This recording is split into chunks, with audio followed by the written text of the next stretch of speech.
Welcome to Girl Choose Yourself, where we're trading self-doubt for self-trust and settling for soaring. I'm Emer Zone, your host, and together we're building the confidence to create lives so deliciously bold that they scare us a little, but in the best possible way. Because life's too precious to stay cozy in our comfort zones. It's time to choose ourselves for lives that are fabulous and soulfully fulfilling. So let's go. Welcome back to the podcast. And I just want to talk, first of all, about a very familiar experience, maybe to many of the listeners. But I remember the very first time that I felt unsafe in a public space. And I wasn't even 10 years old when a man began a conversation with me. And I just remember freezing and having this experience that I'm not safe, and understanding in that moment that maybe navigating the world as a girl was going to be quite different for me. It was sort of something was taken from me that day. And that story isn't rare. In the UK, over 70% of women report sexual harassment in public spaces. Globally, it's higher than that, over 80. And many girls say that their first experience happens before they even go through puberty. And yet the message to women is often the same. Be careful. It's your responsibility. Stay safe. And today's guest is Amy Watson, and she is very much challenging that narrative. She is the founder of Hassl, a powerful social impact organization that she launched in October 2024. And she is looking to tackle harassment at its very root, getting away from this narrative that we're all exhausted by, that it's our responsibility to keep ourselves safe rather than changing the systems and the culture that makes us feel unsafe in the first place. So thank you so much for being with us today, Amy, and welcome to Girl Choose Yourself. Thank you for having me. And Amy and I just realized that we're both wearing the same t-shirt today, which says "It stops with us," which is one of the reasons that I was really drawn to the work of Hassl. I found Amy online and was immediately like, oh my God, this is amazing. More people need to know about this. So tell me a little bit about your decision, Amy, to say, I'm done. I'm sick of this. Keep yourself safe. Carry your pepper spray. Don't walk alone at night. I'm sick of all of that. And something else needs to be done. What was that moment like for you, if you can tell us that story? Yeah, I think I've always believed that kind of any social issue should be solved by looking at prevention, looking at root causes, rather than, we have this narrative in a lot of areas where we kind of put the blame on the victim or target in the situation, not on prevention measures. And I think, like you've just shared, I've had experiences from being so young, like you said, barely in school uniform and things like that. And it's happened obviously time and time again over a lifetime. And as you say, it's not that that's unique. It's that most women, if not all women, can relate to that, having a catalogue of stories, of experiences from being teens to, all the way through their lives, basically. And yeah, I think for me, obviously like I had multiple experiences, but I think it became more prominent as when I moved to London, it being obviously a big city and just densely populated, and even just, using public transport more and things like that.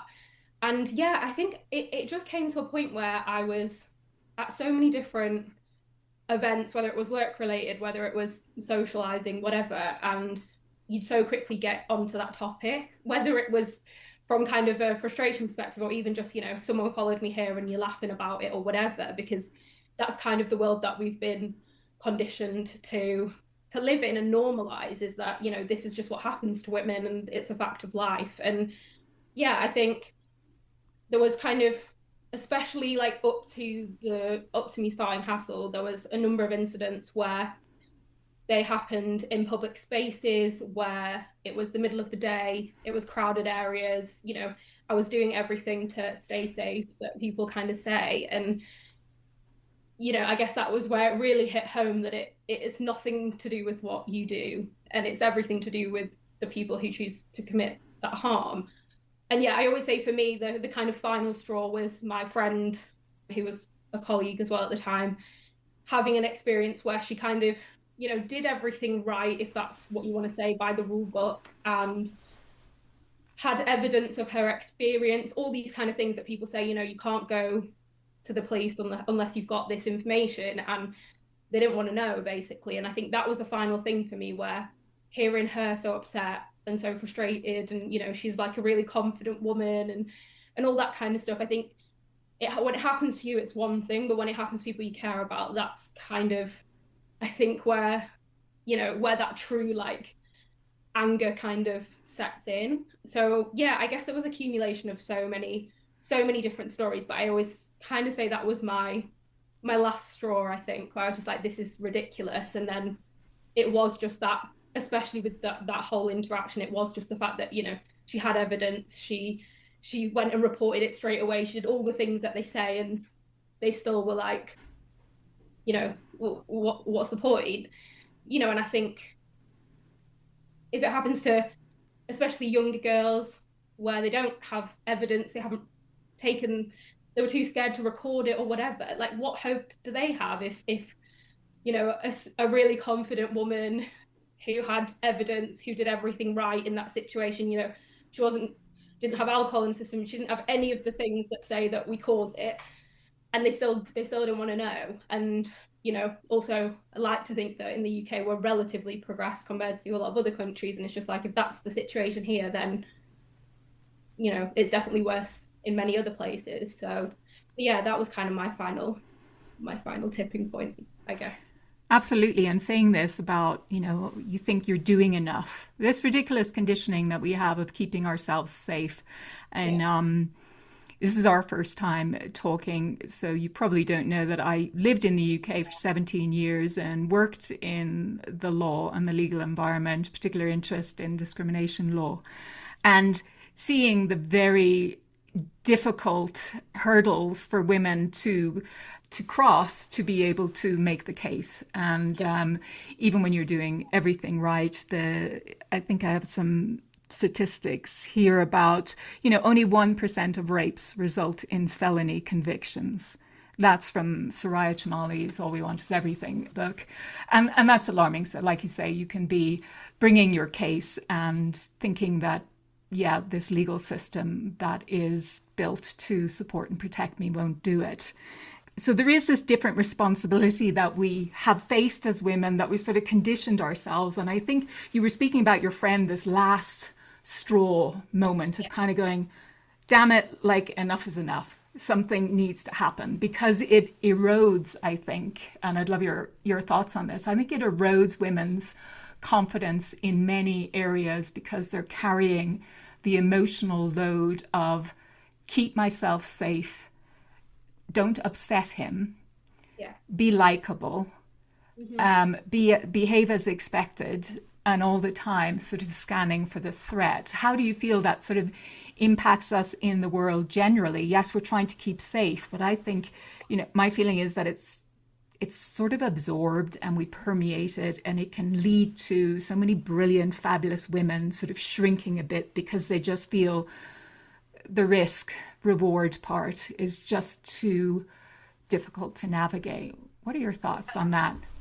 I mean, that was one of the big things for me when I started Hassl, was, I felt like there are obviously a lot of amazing organizations out there, and a lot of the time they do focus, on kind of the after, dealing with after the healing, the post trauma kind of stuff. And I didn't feel like there was many focused on prevention, especially kind of inviting men to be part of that, which I think is really important. But the mental load thing is something that, like, I never felt got spoken about that much. We talk about kind of, we're a bit better at talking about the trauma in terms of like raising awareness of incidents happen. We see like domestic violence adverts and things like that on the TV. But just talking about this day-to-day mental load that we are conditioned to carry, a lot of the time women don't even realize they're doing it.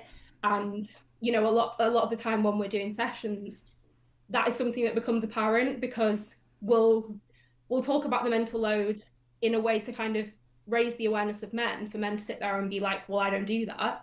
But also in the process, a lot of the time, women don't realize they're doing it, or they don't realize that men aren't doing it in the same way. And it's really sort of clear to see that disparity as soon as you have those conversations.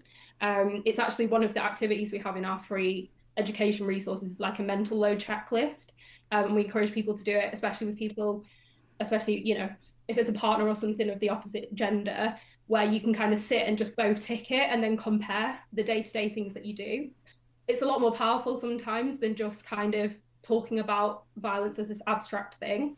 But yeah, it absolutely, like, it's not just kind of the mental load, it's also the financial load. We talk about that, the amount of women who spend money, not just on like safety products and self-defense classes and all that kind of stuff, but also things like choosing to get in a taxi where it's more expensive because they're feeling too worried about getting public transport at night on their own or whatever it is. There's just so many micro decisions. So yeah, financial load, mental load, and energy kind of load. Like there's just so many aspects to it where we're doing things a lot of the time subconsciously, and it's also we do a lot of the time also pass this on, not with good intentions, but telling younger women, do this to stay safe, don't wear that. A lot of the time it comes from a good place because you think you're helping. But I mean, we did a campaign recently that was on the contradictions that we're taught as women, and it is just, for every rule there's an opposite rule as well. Like you've just said, it's be polite so you don't trigger them, and then it's like, no, don't be polite because you're inviting him then to do it, you're giving him the wrong signal. And it's just, there's so many of these contradictory messages as well. It's like we can't win. Yeah. So and people kind of a lot of the time don't like the fact that I'm not anti stay safe advice in the sense of things that we're telling everyone, lock your door so that people don't rob you and things like that. I think there's a level at which everyone has some personal safety, but it's the disproportionate impact on women. And it's also, a lot of the time we'll get men in the comments saying, well, I do this to keep myself safe or whatever. And it's like, yeah, but you can do things like avoid high crime areas because that's typically where violence towards men happens. It doesn't matter for women. It can be in the middle of the day, in the most crowded space. It's not down dark alleys where no one is. It's also in your home. Like the most dangerous place for a woman is in her own home. So all this kind of stay safe advice is contradictory a lot of the time, and also doesn't actually keep us any safer. The whole narrative around what you're wearing, there's no actual evidence to say there's any, women are harassed and assaulted in literally every possible, the most covered forms of clothing. And it is like about debunking a lot of this stuff. And yeah, also kind of ensuring that we don't pass it on. I think it's really easy as women to pass it on to younger women as well through from a good place. But I think that's really, yeah, I think that's really powerful to mention as well. Like I have an 18-year-old daughter, just turned 18, and that is something in my mind as well. We want to keep our young people safe, and at the same time, structural systemic change needs to come. And that's really the powerful work that you are focused on. And I'd love you to share with our listeners what exactly that looks like, because I have been on the website, obviously bought some of the merch, and looking at the amazing training that you have, that we're really looking to invite men into this conversation, to raise awareness, to bring education so we can change the thinking and the society and the structures. So share with people what you're actually offering so that they can learn from that and understand what's available. Yeah, so as you mentioned before, I founded Hassl in October 2024, and we actually officially launched a year ago, but one day or something. So it's literally just been a year since we launched. And in that time, we've essentially been working through a 5-stage plan. We've now launched everything that's in stage 3. So we've done stages 1, 2, and 3. I'll go through them probably in stages because it makes the most sense. So in the beginning, basically, I started with, you know, essentially the social content, trying to create stuff that was really, really relatable, especially for women, because I kind of wanted to, prove there was a need and a demand and that kind of thing. Obviously, it's a great way to reach people, especially across the world, and it's free for from a startup perspective. I also started a survey. That's one of the first things I did, where we collect not just kind of experiences, but also opinions from people on what they actually want to see, what initiatives need to be out there to actually build a safer world. Because, again, it's really important to get opinions from as many different backgrounds and, yeah, just from different experiences and stuff. Like, I wanted to make sure that this, as much as possible, could work on a global scale, and it had to work for different cultural contexts and, different areas and locations and all that kind of stuff. So that was really important. So I think we've got about 9,000 surveys now that I literally read them every day because I like to stay really close to, what's going on. And yeah, there's amazing ideas, and it just everything, yeah, it's kind of staying really close to the people that, are essentially going to be the people using and championing like what we do. So that was stage one. Stage two, we launched some of our funding streams. So one was the merch, which I purposely designed to be kind of unisex, neutral. It was very much so that men, as much as women, could support this. It was designed for all genders. It wasn't your typical kind of feminism, women's safety stuff where it's very like loud and bold. And I'm all for that. But the whole point of Hassl wasn't that women pay for more stuff. It was, if anything, men pay to fund women's safety, because women have had to pay, as we've just talked about, for so many things for so long. And how do we start to redistribute that financial burden, essentially? So it was purposely designed to be like neutral. I want people to feel like they could wear it over and over, like with different, like outfits and stuff. And I also wanted it to be kind of subtle enough that it's like, if you see it and but you're not going to get harassed for wearing it. If you've got something that is like, I hate men, then men are probably going to start harassing you. And so, it's all very carefully designed. And like, for example, like our sweatshirts all have a little message on the sleeve, and it's supposed to be things that you kind of wish you could say in the moment, but you can't. So we have like, not here to talk to you, literally not interested, sort of little things. And people, the point was that they were conversation starters. Like, if people were sat close enough to you, it would be like, what's that? And loads of people said to us it's been great for kind of starting conversations and telling people about Hassl, which was the whole point. So yeah, we also launched our workplace training. So essentially we offer it in person in the UK and remotely across the world. If people want to fly us across the world, we're happy to go. But yes, that's how we offer it. And it's very like human focused. So we don't talk, it's not HR policy, it's not internal stuff, we don't go into legal stuff. It's very much trying to get people to care, essentially, to look at this, especially men, because if we can do it in the workplace, we're kind of not forcing it on them, but we're in there, and then we can actually like open that conversation. And it's really about, how does everyone do better? We kind of say, how do we meet people where they are, and how do we move you up a little bit on that scale? It's not that all women are perfect. There's a lot of women who still victim blame and have internalized misogyny and all that kind of stuff. So it's a kind of everyone versus perpetrators, not a men versus women kind of thing.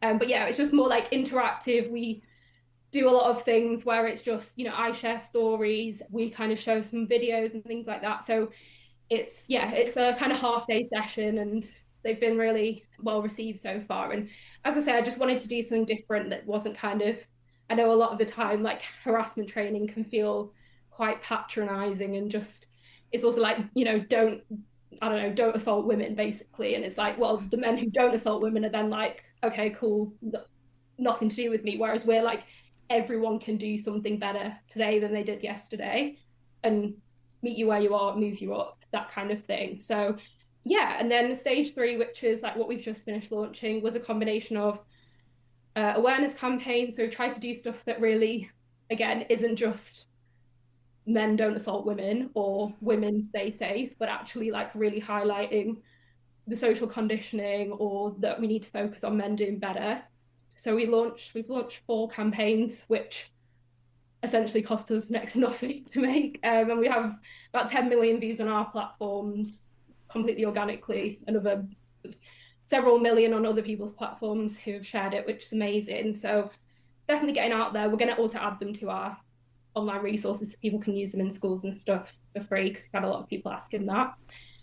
The other part of stage 3 was our global advocate program. So we now have over 3,000 people who have signed up to advocate for Hassl in more than 120 countries across the world. So we have a whole platform. I run 2 to 3 meetings a week for different groups, gather insights, work on projects. There's like small things that some people can do if they just maybe like don't want to join calls and things. We have about 50 tasks just in one section. So there's just so many different things that people can do. And it's kind of a no time commitment, because I really want it to be accessible for everyone. Can do it from anywhere in the world. You don't have to physically go anywhere. So again, trying to make it as accessible as possible. If you can't travel, if you've got a disability or can't afford to travel or whatever it is, it's kind of trying to create a really accessible space for people to advocate wherever they are. But yeah, we're kind of building that out more and more as we go.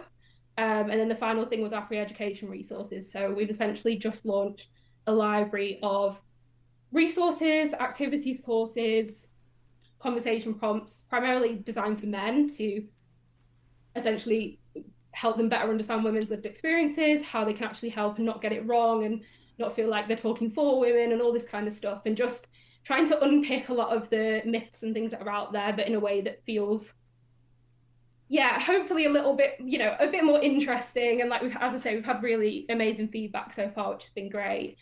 So yeah, that was our final thing for stage 3. So right now we're just kind of going through and optimizing everything, I guess, before we launch any new stages.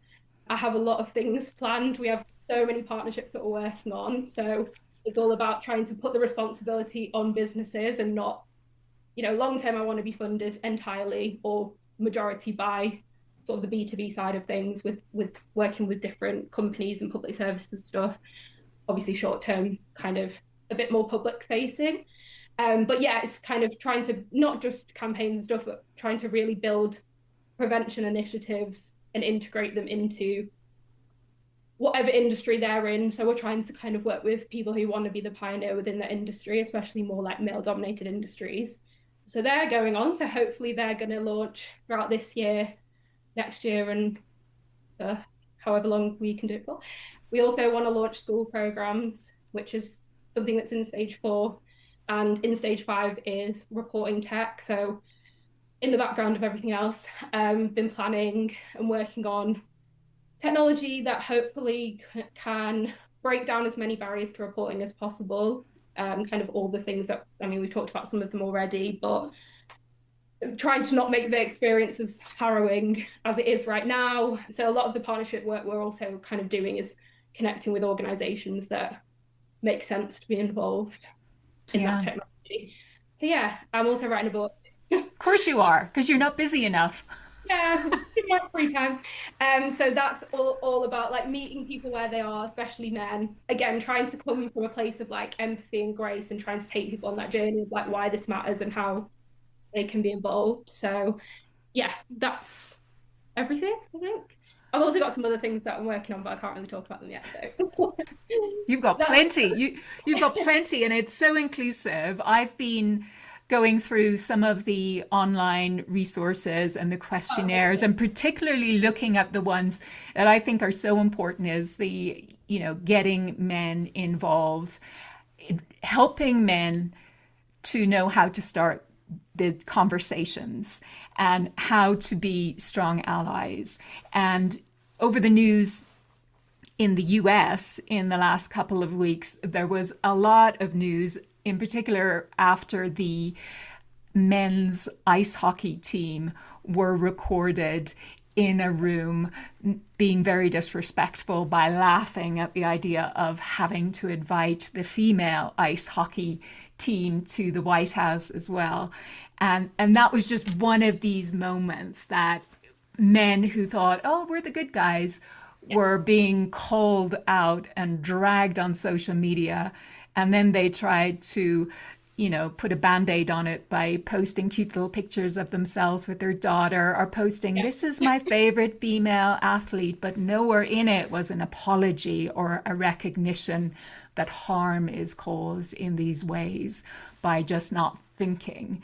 So just your thoughts on that and how you are looking to get to really reach men without shaming them and bringing them into the conversation to say, like, you need to carry this, you need to help, you're in rooms that women aren't where this harm begins.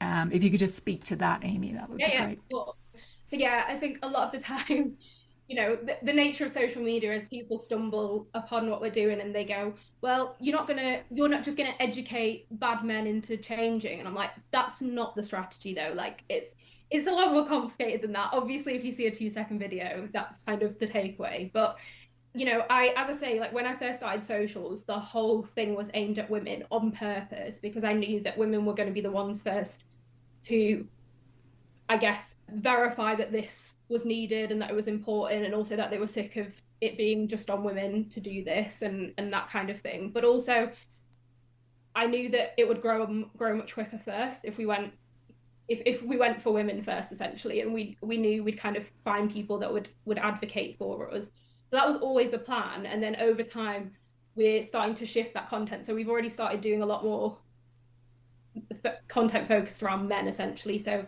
education stuff, but we're not losing those women in the process because those women are going, love that you're doing this and carrying on. So basically, the plan is that over time, we work down that scale of men. So right now, we're kind of focused on men who get it, but are just like, I don't really know how to help without getting it wrong. Or, Mm. they get the problem, they get the issue, they think it's a problem, and they're just trying to find a space to do the right thing. Over time, we want to work further down that scale. So, the next group may be men who, we like to think are pretty decent people, but just don't really realize the scale of the problem and the mental load day to day and all that kind of stuff. Then working along to kind of men who maybe don't do this stuff but laugh along or wouldn't call out friends, and over time gradually move down that scale. And the way to do that, not only through content and stuff and through initiatives designed to meet people where they are, but also the more men we get on board, the more that they become the advocates and bringing more men into the conversation, because unfortunately it's easier for men to hear it from other men. But we've already had a lot more men coming on our socials talking about things, sharing why they joined our Hassl Men like group as one of our most engaged groups within our whole volunteer platform. And some of them have, very openly admitted that they used to be quite misogynistic and stuff, and that's like they're in many ways the most important people to have because they understand what changed their perspective, I hate the word journey, but what journey they kind of went on to get there. And this helps us to reach men further down that scale. So yeah, it's not an overnight thing, but it's an intentional progression along that scale. There unfortunately will probably always be a certain minority that do bad things until we solve all the other many social issues in the world. But if we can start shifting the culture, if we can start making it so that it's not socially acceptable, I talk a lot about like drink driving. Like not that long ago, people drunk drive and most people were just like, whereas now, especially in the UK, I can't speak for other places, but you wouldn't think twice about reporting someone for drink driving, even if they're your friend, because you'd be like, that is so irresponsible and awful. And like, that's the kind of culture shift we need to do. We need to get everyone who's not a perpetrator on the side of calling it out, of shaming the behavior, of all that kind of stuff. And, a lot of these people, not only are they members of society, but they are working within, like you said, the legal system, the police, whatever. They can't carry these deep misogynistic thinking and actually give people a fair shot at justice. So the more people we get onto that side, it's kind of over time moving people to the opposite way of thinking, and then it becomes everyone versus a small group, and it becomes a lot easier to focus in. A lot of the time as well, like we've got so many people perpetrating this behavior, there's not enough resources to deal with them. The more people we can catch early, Mm. the more we can raise boys better so they don't become like that. The more that people call out the friend when they do the first thing, not the really serious thing where a woman is violently attacked as a result, the better it is for everyone. And that's the thing, it's not an overnight thing, but we've done what we've done in just over a year. Like it's not impossible to do this over at least my lifetime, or even if it takes a few generations, like we've got to start somewhere. And Well, yeah, so it's that's amazing how much it's amazing how much you've done. It's amazing how much you've done and how much energy that you have ignited for this in such a short period of time. And I think when we're talking about everyone against the perpetrators, that's a really important part of it, rather than the, us against them. And, this kind of, then it goes into not all men, but it's always a man, and getting the men on as allies. And I was just like, in the day to day, just having an experience, just walking into an underground car lot after going to a late movie. I was with my husband. It was pretty much empty. And I started describing to him, I said, you are having a different experience of this moment than I am having. And I just want to share that with you. I said, I'm looking at the car that's parked over there in the dark, and I see an empty bottle of beer beside the back wheel of that car, and I'm wondering whether there's somebody behind that car who's been drinking and who is a threat to me. And I'm looking over here and I'm listening. I would not be here probably if you were yeah, not you're with trying me. to fit, you're yeah working out.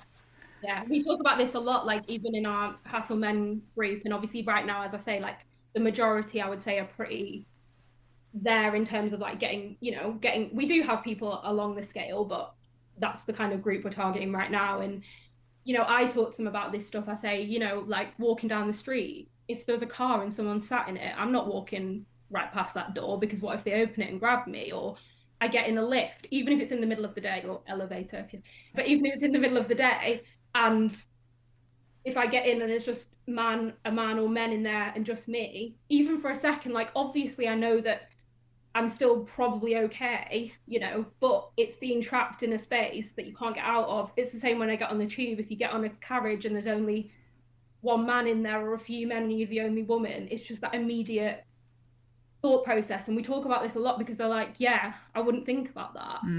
It's really And opening their eyes to kind of seeing the world in a different way and seeing the lens that women, and kind of going, that's unacceptable. That's yeah, unacceptable for anyone. exactly. And it's trying to strike that balance because, I always say, like, we never want to diminish women's experiences. We never want to, I'm fully okay with women that say, I'm not okay with, like, I don't believe men can change and whatever. That's not my opinion, but I'm okay because I know that so many women have had horrendous experiences, from sometimes every man that they're supposed to trust in their life. Yeah. It's unfortunately very common. And so I'm not kind of, you know, but I believe that if we want to actually create effective change and we want to stop women from being attacked, we can't push men away, because if we do that, they're just going to go down the toxic narratives further and think, well, why should we help you? It's not the world that I wish it was. People say, oh, well, you shouldn't be building this because women shouldn't have to educate men. And I'm like, I know, which is why I'm building stuff for men to educate themselves. Like, I'm not in any way promoting that women do the teaching, like, unless it's to like sons and things, which I think is a parental thing, not just women, but mothers, fathers, whatever. But it is just that kind of, do I want to be angry about it? Yeah. Obviously, I'm angry about it. I'm sick of it. But also, you have to recognize, and I think this is like been a big thing for me, which I talk about quite a lot, is recognizing your privilege in terms of kind of, so for me, obviously I'm a woman, but I'm white, I'm straight, I live in a country that is like, there's no conflict as such, like war zone or anything. And, it's kind of being aware of your privilege we talk about in that sense, but also I grew up in a household where I was educated on all the stuff. We talked about this from being really young. I held these values from being really young. Not everyone's brought up in those kind of environments. Some people are in deeply misogynistic, racist, homophobic, whatever households or communities. And, if I just say, well, that's it, you're never going to change, I'm not recognizing my privilege of being brought up in a space where we talked about these things and where I understood people who were different to me or that had disadvantage compared to me, and that kind of thing. And I think that's the thing with men, especially straight, white, cis, wealthy men. They've never really had to be at a disadvantage because of a characteristic, because of something that's like out of their control. And whilst like that doesn't make it okay, it's like I can either get annoyed at them for not understanding the privilege, or I can try and get through to them. And it's like, yeah, one option feels more like, you know, cathartic, see you later, but it doesn't make women safer. And that's what I No. want, women to be safer. And I do believe that people can change. You know, we see it, people grow up in super like far right households, and then they break free and they get educated, and it does happen. And I think if we just write people off, then, you Yeah. know, it's not to say it's okay, and it's not to excuse poor behavior, but it's to, I always say, try and create like a path to progression. Like if we just say, you know, people do comment and people say, well, why, they've had the tools, yeah, obviously, but we are still, we're living in a patriarchal system. We have only made some progression so recent, like, you know, some rights that women have gained have been so recent. I think people kind of forget that. And again, it doesn't make it okay, but there's two choices. We either get angry, which you're well within your right to do, but if you want to actually create change, we have to have these conversations. We have to try and give people grace. You know, if I just shut off and get angry because someone's racist or whatever, as much as it goes against every part of my being, I want to understand why they think that way. I Yeah. want to ask questions, because a lot of the time it's just projection of either misunderstanding, of lack of critical thinking, of the media manipulating, whatever it is. Try and create that path, you know, try and then that's what I'm trying to do with Hassl. I don't think everyone has to do that on a personal level. I think, you know, many women have been through so much trauma. I don't think they have to give people Yeah. grace. But that's what I'm trying to do as an organization, and that's like our message and our mission, I guess. So And creating the space for engagement, for the conversation to be had, for it to be yeah, non-judgmental, for people to feel that they can and it's bring, wrong. Yeah, yeah, that they're not getting it wrong, that they'll be understood, that they'll be heard, and it's not an absolutely. immediate, Yeah, we have women who, you know, ask us, "Oh, can I join the men's call?" And it's actually only me that does the men's call. Like I'm the only woman who does the men's call, because firstly, I don't. We do get men quite spread out across the scale even now. I mean, more so that are already advocates or kind of on the way to it. But we do get men who join who kind of don't really get it yet. And I don't want women to sit in that call and be triggered, firstly, yeah, because it's easy to hear. But also, I want to create a space where men, like, I'm like, ask me, because that's why I'm here. Like, ask me the worst thing, like the most wrong thing you're thinking, ask me it, because I'd rather debunk it or like explain it than you just keep thinking that way. But obviously, I don't want women in there who end up getting, you know, traumatized or triggered or have an argument or whatever, which I just want it to be a space where it's like, ask the questions, because that's, if you're asking the question, you care enough. Like yeah. you, there's some potential to make you learn if you're asking, and that's what I can ask for. So yeah, like as I say, not everyone likes it, and I understand, but I this is think what I think that's one of the most powerful things that you're doing is creating a container like that that will invite men into the conversation and that they feel that they will not be judged and they can get it wrong and somebody I. not jump down their throats, because that's how we build allyship in this. I just wanted your thoughts on, you know, what we're up against. I mean, it's, I think a little bit of righteous rage is fine now and then. There is so much that is distressing in the world, but then we need to find ourselves into a place where we can decide to be purposeful amidst that. And so much talk about the manosphere and these male podcasters who are so anti-women and misogynistic. And then there's the new thing that's just in the last few months about tech, and particularly like these tech glasses that are coming into the space of harassing women. And I'm just wondering what your thoughts are on that, whether you're at a point where you've even been able to kind of think about that, to blend that into your training, whether it's come up in the men only groups, or just your initial thoughts on that. That's quite a new feature in this landscape. Yeah, absolutely. I mean, I think I've, as I say, I've been interested in, I guess, like social issues and politics and stuff from being pretty young. And I've definitely gone through phases where I've had to kind of detach myself, because, you know, it is really hard to hear and listen to, especially, you know, if you feel it quite deeply.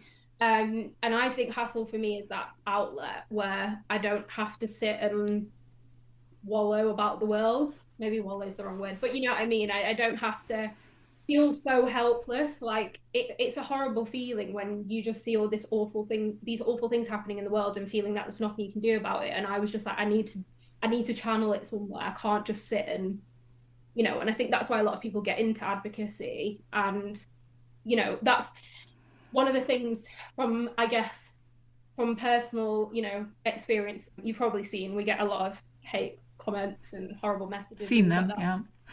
Yeah, from men all the time. And you know, the way that like we deal with it is just that I just feel sorry for them. I'm just like, I don't get angry about it. And it's obviously, it takes time to get to that point, but it's just, you know, sometimes I have a bit of a vent, but it is just recognizing that they're clear, like they're unfulfilled and they're projecting. And I just feel sorry for them that that's the best thing that they've got to do with their time. And I think if you can start to kind of Mm. think about, especially more the general public, like obviously the people at the top that are orchestrating all this thing, I have a bit of a different opinion on. But you know, a lot of the people in the general public that think the opposite way to how I think, a lot of the time it is, you know, lack of education, lack of critical thinking skills, Mm. media manipulating or people manipulating for their own agendas. And yeah, I think you kind of have to, it, for your own sanity, get to Yeah, a point where you can see those people as like not just awful human beings, because otherwise it's yeah, really hard to deal with. I think if you can start to think of people as like, okay, they haven't had the opportunity to learn that I have had, it makes it easier to process. And I think, you know, I try and say like progress over perfection. Like mm. we're sometimes too quick to cancel people, and like I'm all for holding people accountable, especially the people at the top that have all the resources to know what they're doing is completely wrong. But you know, people in the general public and whatever, there's a lot of people who think certain ways because they've been misled, and it's just about trying to understand what's made them think that way and try to reach them through all different kind of means. So yeah, in terms of I guess the technology side of things, I think we're constantly adapting stuff because there's new things all the time and there's new challenges. And but I think a lot of the time the same principles still apply. You know, even with the bystander stuff, it's like we were talking about the meta glasses the other day because there's been obviously a lot of people reporting that they think they're being filmed with them and all this kind of stuff. And you know, it's still kind of the same things can apply in terms of like the bystander stuff that we talk about. You know, if you think someone's doing that and you're in like a relatively crowded space, just stand between, you know, if you're a bystander, like Yeah, especially just position yourself between who you think's filming and the person that's being filmed. Like if you can, you know, say on the tube where it's just busy and you can just position yourself there, or, you know, make sure you go and tell someone afterwards if you think something's happening, or if you can pretend you know the person who's in the situation, because it can put people off. If they think the person's less vulnerable, it can put them off doing things. And you know, there's all those kind of things that still apply in the same way. Obviously, they all have unique challenges and that kind of thing, but there's a lot of similar principles that people don't know yet that can be applied to, you know, most forms. A lot of the time people think you have to confront people, you have to be aggressive and that kind of thing. And, you know, that's the last thing you want to do because you don't want to put yourself or the person who's being targeted in a worse position. But, you know, I always say like the worst thing for me when it's happened is that no one cared. It's not the person doing it. It's like it happening and everyone's just ignoring you and you know that people know what's happening. That's like the worst for me. And then yeah, for a lot of people, that's like the lonely, you know, if someone just even afterwards came and said, hey, you okay? Or, you know, yeah. I know you don't know me, but I've just seen what happened. Like, you know, I've seen people before. And this girl that I went to a talk, she said that something happened to her and someone actually offered to go all the way home with her, a woman, Mm. and carried on the tube with her all the way home just so she wasn't on her own. And like, it's just those things, like, it can make such a difference. Like, obviously, yeah, obviously every situation is different, but I just think we're still. I always say the bar is so low when it comes to this stuff. There is so much that people don't know and don't understand. Like, yes, we have these new challenges and we need new infrastructure in terms of, you know, legally and everything. We need new things to counteract that. But there's a lot of things we do have legislation for, like you've just said before about, rape conviction rates. The legislation is there. It's Mm. everything else that's not. It's every barrier to getting there. It's the narrative around it from the public, from the people that deal with it within law enforcement. There's so many things. So I'm like, it's all well and good creating new policies and trying to hold people to account, especially like, Meta with the Meta glasses and whatever. But if we can shift the culture, that's really how we get to the point where it's like embarrassing to do that stuff. Yeah. It's shit. You're not going to have friends. You're going to be, ostracized, kind of thing like that. Because we will just constantly with technology, we're just constantly going to have new challenges. The way that we deal with it better, in my opinion, obviously create new policies and stuff, but keep working on this culture shift because it's the same thing still applies. It's the entitlement from men. It's the lack of intervention from everyone. It's people passing on, like women passing on their own internalized misogyny, victim blaming other women, all this kind of stuff. Like all that stuff needs to change. It doesn't matter what form it's in. If we can change that stuff, that's, in my opinion, how we can better tackle the new things that come. Because unfortunately, there are just going to be new versions of this indefinitely. Yeah, and the way that we kind of, in my opinion, prevent that is, raising people better, educating people earlier, making it not socially acceptable, making people more aware. Yeah. Sorry, And that was a bit. I'm seeing that, and I'm kind of mindful of the time as we need to wrap up and be respectful of your time. But what I'm really hearing from you, Amy, is kind of seeing amidst, yes, this is a landscape with so much challenge. Yes, it's been going on for a long time. Yes, there's so much conditioning and it may seem overwhelming, but there is always something that you can do when you have that deep belief that I will be somebody through my actions who is committed to change and see just how much change that I can bring into this world, and just seeing how that is rippling in the impact that Hassl is making already and how it's energizing so many people to be advocates. And I just want to kind of give a lot of shout out to people who are listening, and you might be thinking, how can I help? Before I ask you maybe to say that, I'm thoughts for me. If you are in a company and you think that your company could benefit from this training wherever you are in the world, this is something that you could highlight Hassl's work and speak. If you are an HR manager or somebody with influence in your company saying, we need to bring this in. And it's all available online as well, although you can fly Amy and Diane or the team in, and they will do it in person if that is possible for them. That's something that you can really help with and will bring real revenue into Hassl, which will help them be able to build more and more of the free resources that they are doing. So whether you're in the UK or the US, or you're listening from Ireland or Australia or New Zealand, I don't know whether it's available in other languages yet, but for now, the main English speaking territories, this is how you can support Hassl today. And you can buy their merch, which I am buying, and buy it for your sons too. I find that it's a really great conversation starter because people have stopped me and said, what's that about? And then I've said, this is what it's about. And it is really interesting conversations that are sparked. So before I ask you just to share a little bit more about how people can get more involved, I always ask people at the end of our conversations, as I see you as somebody who stepped in and said, I'm going to do something about this. I'm not going to leave it to, I don't know, the passage of time and other nebulous forces to somehow change the thinking world. I'm going to choose myself. What does choosing yourself mean for you in your life?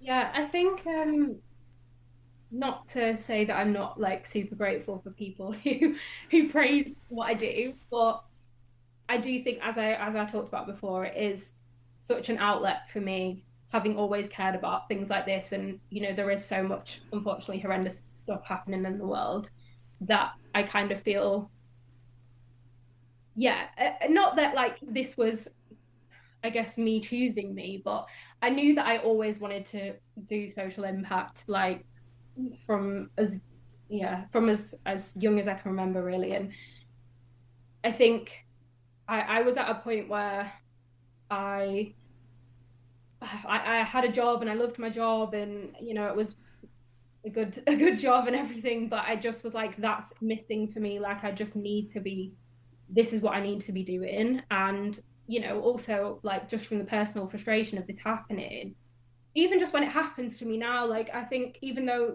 none of our stuff is about women staying safe or anything like that, but I feel so much more confident in the fact that it's not okay for people to do that, that it's not my fault if something happens, like all that kind of Yeah. stuff.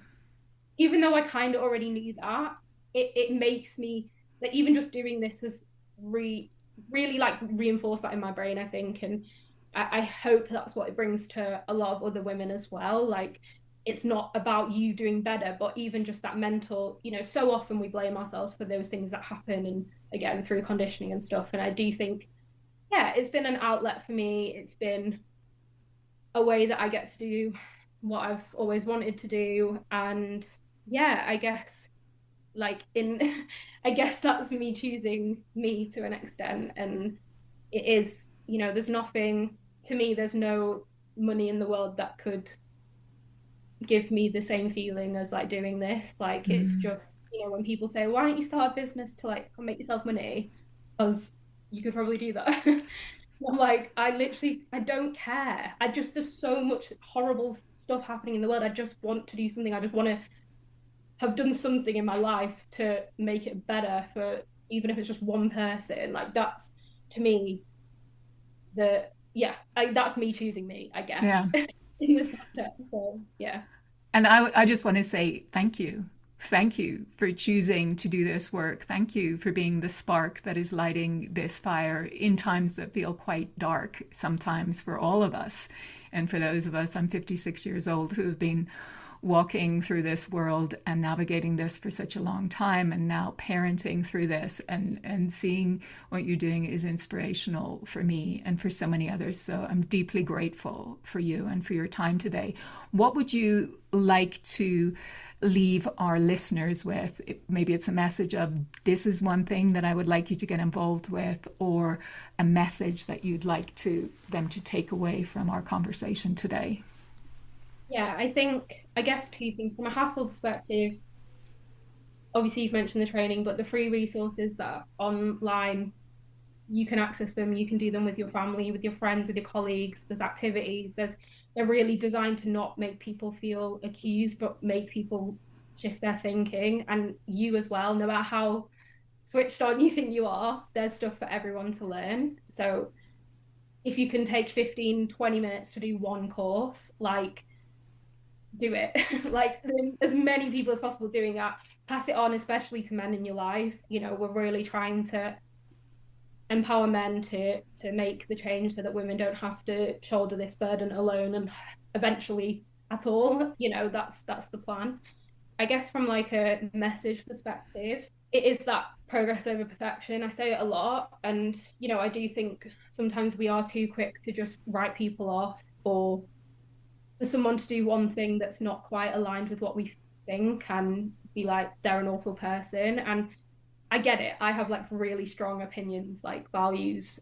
I get having that mindset, but I also think that if you are holding values of, empathy and all that kind of stuff, you have to extend that also to people who don't agree with you and who sit on the opposite side of the political spectrum, value spectrum, whatever you want to say. It's not that you have to like it. It's not that you have to think it's okay, but it's trying to extend a certain level of empathy, one, for your own sanity, but also to just have a bit of, like, creating a path for people, and just having that, I guess, that feeling that there is potential for change. And because otherwise, if you think there's no hope, that's a really scary place to be, and not good for your own mental health. And we do try to post like a lot. So, if you want to follow us, you can follow us. But we do try and post a lot of positive things. Like, Hassl is very, we do talk about hard hitting stuff, but we do try and balance it a lot with positive things. We share messages that we get from men, especially Mm. application comments. Like, we're really trying to show people that there is hope and there is potential. And as I say, we're so early on, but we've hopefully proven to an extent that there is that possibility for change. So just try not to write things off too quickly is my is my takeaway. And yeah, try progress over perfection. Is we'd rather everyone do better, a bit better, than push them further into toxic thinking. So Yeah, I love that. I love that as a message. Just it's very hopeful, and it really reminds me, is it Gandhi who said, "Be the change you want to see in the world?" And that's really an invitation to all of us in this time, and when we're walking through a world that is imperfect in this way. Progress, progress. Thank you so much, Amy. It has been a joy to spend time. Everyone go follow Hassl online and go to their website, and you will find lots more details of all the resources, of which there are so many. And I've been through a couple of the courses, really 20 minutes, and it really shifts the way you're thinking. I'm somebody who's been immersed in feminist thinking for so long, and I learned so much looking at just some of the questionnaires and the way to start conversations. So really rich resources that are very well thought out. So thank you very much. And thank you to everyone listening. We'll see you next time. Take care. Thanks, Amy. Thank you. Thanks so much for tuning into the episode this week. I hope you got a lot out of it. And if you did, please share it with somebody who you feel would benefit. And leave a review. Always greatly appreciated. Lots of free and paid resources to take things a step further. You can find those in the show notes. And hey, if nobody has told you this yet today, you are amazing. And the world is a far more beautiful place because you're here with us all. Stay cool. Bye.